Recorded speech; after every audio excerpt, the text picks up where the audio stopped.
आप सभी का आपके अपने यूट्यूब चैनल पीएस क्लासेस पर। तो दोस्तों आज के इस वीडियो लेक्चर में हम पढ़ेंगे अवमयीय परिपथों के बारे में और अनअवमयीय परिपथों के बारे में। जी दोस्तों आज हम जानेंगे कि अवमयीय परिपथ क्या होते हैं और अनअवमयीय परिपथ क्या होते हैं। साथ ही साथ बच्चों वीडियो लेक्चर में हम पढ़ेंगे कि अवमयीय प्रतिरोध क्या होता है और अनअवमयीय प्रतिरोध क्या होता है। और बच्चों वीडियो लेक्चर के अंत में हम देखेंगे कि किसी अवमयीय परिपथ तथा अनअवमयीय परिपथ के बीच में है ना, जब वोल्टेज और धारा का ग्राफ खींचते हैं तो वो ग्राफ किस प्रकार का आता है, यानी अवमयीय परिपथ के लिए V और I का ग्राफ कैसा आएगा और अनअवमयीय परिपथ के लिए वोल्टेज और धारा यानी V और I के बीच में ग्राफ किस प्रकार का आएगा। एग्जाम की दृष्टि से बच्चों अगर बात करूं बच्चों तो ये जो टॉपिक आपको पढ़ाने जा रहा हूँ ये शॉर्ट क्वेश्चन के रूप में आपसे 2 नंबर में पूछा जाता है। ठीक है, तो आई स्टैंड बिना किसी देरी के शुरू करते वीडियो लेक्चर को। और पहले हम समझते हैं बच्चों अवमयीय परिपथों को। एक बात मैं पहले बताते चलूँ बच्चों, अवमयीय परिपथों को हम बच्चों अवमयीय चालक भी कहते हैं।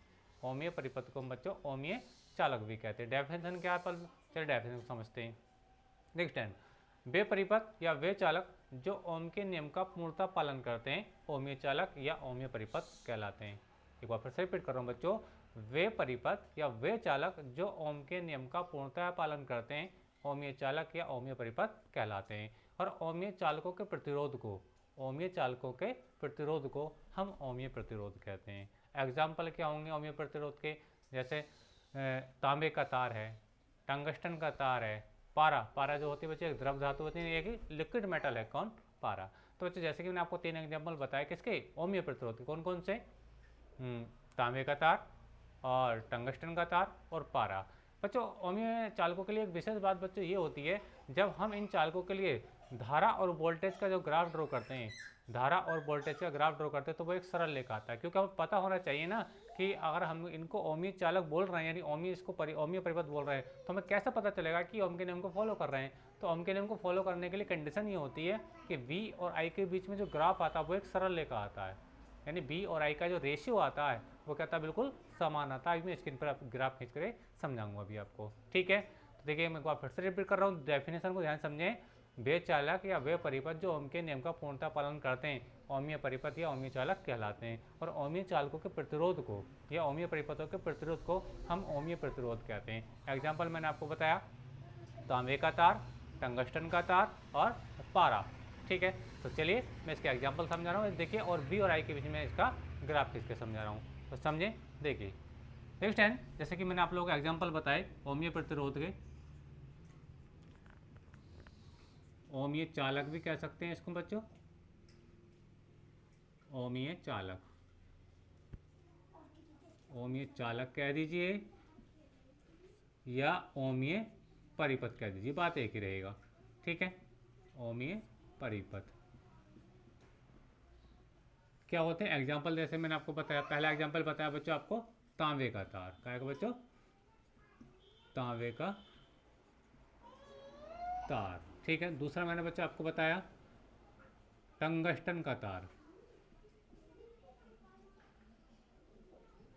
टंगस्टन का तार। और थर्ड मैंने आपको बताया बच्चों पारा, तो पारा जो होती है बच्चों एक द्रव धातु होती है। ठीक है, तो ये 3 एग्जाम्पल मैंने आप लोगों को बताए। ठीक है, तो ये जो 3 एग्जाम्पल बच्चों ये तीनों ही क्या है, अवमयीय परिपथ है या अवमयीय चालक है। ठीक है, अच्छा अब इन चालकों का जो प्रतिरोध होता है बच्चों, इन चालकों का जो प्रतिरोध है उसी प्रतिरोध को बच्चों हम क्या कहते हैं, अवमयीय प्रतिरोध कहते हैं। और इनके लिए इंपॉर्टेंट बात बच्चों ये होती है, इन चालकों के लिए वोल्टेज और धारा का जब ग्राफ ड्रॉ करते हैं तो वो एक सरल रेखा प्राप्त होता है। ठीक है, तो चलिए देखिए मैं इसका ग्राफ खींच के दिखा रहा हूँ। एक देखिए, एक मैं ले रहा हूँ वाई अक्ष और एक ले रहा हूँ एक्स अक्ष। तो मान लीजिए बच्चों ये एक्स अक्ष हो गया और ये हो गया वाई अक्ष। ठीक है, एक्स अक्ष पर बच्चों हम वोल्टेज को लेंगे। ठीक है, मान लीजिए 10 वोल्ट, 20 वोल्ट, 30 वोल्ट या फिर 40 वोल्ट। ठीक है, और ये जो क्या ये वोल्टेज है, क्या ये एक्स अक्ष हमने किसको लिया बच्चों, वोल्टेज को लिया है। ठीक है, अच्छा वाई अक्ष पर मान लीजिए हम धारा को ले रहे हैं, धारा 1 एम्पियर, 2 एम्पियर, 4 एम्पियर, 6 एम्पियर इस टाइप से। ठीक है, ये मान लीजिए 2 एम्पियर, 4 एम्पियर, 6 एम्पियर, 8 एम्पियर। समझ में आ रहा आप लोगों को मेरी बात। ठीक है, अब देखिए स्टैंड, अब मैंने क्या बताया कि जब B और I के बीच में, तो ये तो वोल्टेज अक्ष हो गया और ये आपका धारा अक्ष हो गया यानी करंट अक्ष हो गया। ठीक है, इसके बीच में जब हम ग्राफ ड्रॉ करते हैं तो वो क्या आता है बच्चे, एक सरल रेखा आता है। क्या आता है बच्चे, एक सरल रेखा आता है। ठीक है, बात समझ आ रही है?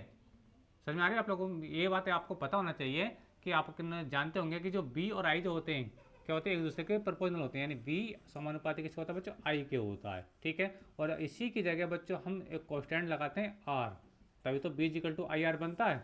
समझ में आ रहा है आप लोग में? और इसी फार्मूले से बच्चों अगर मैं आई की वैल्यू निकालूं तो क्या आता है, बी अपॉन आई आता है। क्या आता है बच्चों, बी अपॉन आई आ जाएगा, यानी आर इक्वल टू हो जाएगा बी अपॉन आई आ जाएगा।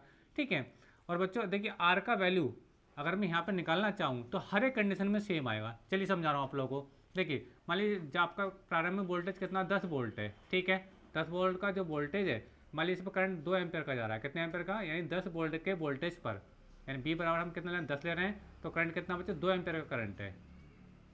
समझ में आ रही है? तो देखो फार्मूला क्या होता है, फार्मूला होता है बच्चे आपका आर इजिकल टू क्या होता है, बी अपॉन आई होता है। ठीक है, अच्छा देखिए बी का वैल्यू कितना ले रहे हैं बच्चों, 10 ले रहे हैं, कितना ले रहे हैं बच्चों 10, और आई का वैल्यू कितना ले रहे हैं बच्चों 2 ले रहे हैं। ठीक है, तो कितना आएगा देखिए 2 पंजे कितना आएगा बच्चों 10 आ गया। समझ में आ रहा है? अच्छा आगे देखिए अभी आपको और समझ में आएगा, ध्यान समझिए। मान लीजिए हमने वोल्टेज को बढ़ा करके 20 वोल्ट कर दिया, कितना कर दिया बच्चों 20 वोल्ट कर दिया मान लीजिए। ठीक है, और 20 वोल्ट में मान लीजिए करंट कितना आपका 4 एम्पियर का, कितना करंट पर बच्चों, देखो 20 वोल्ट पर करंट कितना बच्चों 4 एम्पियर का करंट है। तो बी का मान देखिए हम कितना ले रहे हैं, आर का मान निकालें, तो देखो बी का मान हम बच्चों 20 लेंगे। ठीक है, और देखिए और आई का मान कितना लेंगे बच्चों 4 लेंगे। ठीक है, तो 4 पंजे कितना हो जाएगा बच्चों 20 हो जाएगा, यानी आर बराबर देखो अभी भी 5 आ रहा है कि नहीं आ रहा है? समझ में आ रही? जैसे जैसे वोल्टेज बढ़ते हैं वैसे वैसे हम करंट भी बढ़ेगा, क्योंकि बी समानुपाती होता है बच्चों आई के। ठीक है, तो ओमियो प्रतिरोधों के लिए क्या होता है बच्चों, बी और आई का जो रेशियो आता है, जो वैल्यू आती है वो क्या आती है, बिल्कुल सेम आती है। अब ऐसे आप तो 30 पे चेक कर लीजिए, 30 पे जब चेक करोगे बच्चों, यानी वोल्टेज आपके 30 जब हो जाएंगे, ठीक है, यानी जब वोल्टेज 30 होंगे तो आपका करंट कितना होगा 6 एम्पियर का होगा। तो इस कंडीशन में जब आर की वैल्यू निकालोगे तो वोल्टेज आप बच्चों 30 ले रहे हैं और इसमें संगत धारा कितनी है 6 एम्पियर की, तो 6 पंजे कितना हो जाएगा बच्चों 30 हो जाएगा। तो देखिए यहाँ पे भी देखिए आर का हमने कितना आ रहा है 5 आ रहा है, यानी हर कंडीशन में आर की जो वैल्यू आ रही है वो 5 ओम आ रही है। तो ओमीय प्रतिरोधों के लिए बच्चों स्पेशल बात यही होती है, जो ओमीय परिपथ होते हैं, ओमीय चालक होते हैं, इनकी स्पेशल बात यही होती है कि इनके बीच में बी और आई का जो ग्राफ आता है वो एक सरल रेखा आता है, और इन कंडीशन में हम बी और आई के बीच में अगर हम वैल्यू निकालें आई आर की वैल्यू, यानी बी और आई के मानने का आर की अगर वैल्यू निकालते हैं तो बिल्कुल सेम आती है। लेकिन अगर बच्चों हम बात करें अनओमीय चालकों की या अनओमीय परिपथों की, ठीक है, तो उनमें बी और आई के बीच का जो ग्राफ है वो एक सरल रेखा नहीं आता है, और न ही उसमें आर का मान बिल्कुल बराबर आता है, हर कंडीशन में मान अलग अलग आता है। समझ में आ रही है? तो इसी का जो रिवर्स है वो है बच्चों आपका अनओमीय प्रतिरोध या अनओमीय परिपथ या अनओमीय चालक। समझ में आ रहा है? तो ओमीय चालकों के लिए यहाँ तक बात उम्मीद करता हूँ आपको समझ में आई होगी कि अनोमीय परिपथ बच्चों ऐसे परिपथ होते हैं जो ओम के नियम का पूर्णतः पालन करते हैं, क्योंकि आप देख पा रहे हैं ये ओम का नियम ही तो है। ठीक है, तो वे चालक जो ओम के नियम का पूर्णतः पालन करते हैं ओमीय चालक कहलाते हैं। एग्जाम्पल मैंने आपको बताया तांबे का तार, टंगस्टन का तार और पारा। ठीक है, समझ में आ रही है? और इनके बीच में बी और आई के बीच का जो ग्राफ खींचते तो क्या आता है बच्चे, एक सरल रेखा आता है। ठीक है, सरल रेखा होने का मतलब ये है कि बी और आई की वैल्यू रखकर अगर हम आर का मान निकालें तो हर कंडीशन में बच्चों सेम आता है। समझ में आती है आप लोगों को मेरी बात? अच्छा, यहाँ तक अगर आपको जानकारी अच्छी लगी तो प्लीज़ वीडियो को लाइक और अपने दोस्तों में शेयर कर दीजिए। चैनल पर नए तो चैनल को सब्सक्राइब कर लीजिए। ठीक है, अब हम बात करते हैं अनओमीय परिपथों की। अनओमीय परिपथ क्या होते हैं समझिए। नेक्स्ट है वे परिपथ या वे चालक जो ओम के नियम का पूर्णतः पालन नहीं करते हैं अनओमीय परिपथ या अनओमीय चालक कहलाते हैं। जैसे डायोड है, ट्रायोड है, ट्रांजिस्टर है, सब इसके किसके एग्जाम्पल हैं? अनओमीय परिपथों के एग्जाम्पल है, अनओमीय चालकों के एग्जाम्पल क्या है? Diode, triode, transistor. ठीक है, तो ये क्या बच्चों अनओमीय परिपथों के एग्जाम्पल मैंने आप लोगों को बताए। ठीक है, और इनमें क्या होता है वी और आई के बीच में जब ग्राफ खींचते हैं तो वो एक सरल रेखा नहीं आता है। चलिए इसको मैं समझाता हूँ कि वो ग्राफ कैसे आता है। ठीक है, तो देखिए अनोमीय परिपथों के लिए बात करें बच्चों, तो देखिए अनोमीय परिपथों मैंने आपको क्या बताया, पहला एग्जाम्पल मैंने बताया अनोमीय के लिए बात कर रहा हूँ, अनोमीय के लिए बात कर रहा हूँ। ठीक है, ओमीय के लिए तो मैं आपको बता चुका हूँ। ठीक है, तो अनोमीय मैंने आपको बताया टॉर्च का बल्ब, पहले लिखेंगे टॉर्च का बल्ब, टॉर्च का बल्ब। ठीक है, दूसरा होता है बच्चों डायोड। क्या होता है? डायोड भी होता है, ट्रायोड भी होता है, जिसे आप डायोड कहते हो, डायोड। ठीक है, और तीसरा ट्रांजिस्टर, ट्रांजिस्टर। ठीक है, और ये डायोड और ट्रायोड जो होते हैं ये आपका बच्चों फिजिक्स की सेकंड बुक में लास्ट टाइम आपको पढ़ने मिलेगा स्टूडेंट। ठीक है, तो ये एग्जांपल है बच्चों के इसके अनोमीय प्रतिरोध के। ठीक है, यानी अनोमीय चालकों के। ठीक है, अब ये अनोमीय चालकों के एग्जांपल हो गए, जैसे 3 इसके ओमीय के, तो ऐसे ये 3 मैंने अनोमीय के लिए बता दिया। ठीक है, समझ में आ रही है? तो अब देखिए एक बार फिर से रिपीट कर रहा हूँ कि वे चालक जो ओम के नियम का पूर्णतः पालन नहीं करते अनोमीय चालक कहलाते हैं, और अनोमीय चालकों के प्रतिरोध को हम अनोमीय प्रतिरोध कहते हैं। अगर हम बात करें ये बी और आई के बीच में अगर ग्राफ खींचते हैं किसके लिए, अनोमीय के लिए, ठीक है, तो वो एक सरल रेखा नहीं आता है। जैसे मैं टॉर्च के बल्ब के लिए ग्राफ खींच के दिखा रहा हूँ, ठीक है। मान लीजिए ये वोल्टेज है और ये आपका क्या है, करंट है, समझ में आ रहा है। यानी एक्स अक्ष पर हमने वोल्टेज को लिया, वाई पर करंट को लिया, जैसे हमने लिया था। तो टॉर्च के बल्ब के लिए अगर स्पेशल बात करता हूँ बच्चों, टॉर्च के बल्ब के लिए, तो ये ग्राफ जाता है बच्चों कुछ ऐसा आता है। कैसा आता है बच्चों, ऐसा आता है। देखो यहाँ पे क्या एक सीधी रेखा, सरल रेखा, ये एक सरल रेखा नहीं है। तो यही डिफरेंस होता है बच्चों ओमीय चालकों के प्रतिरोध में और अनोमीय चालकों के प्रतिरोध में। यानी ओमीय चालकों के बीच में जो ग्राफ आता है वो एक सरल रेखा आता है, जबकि अनोमियों के लिए जो आता है वो एक सरल रेखा नहीं आता है।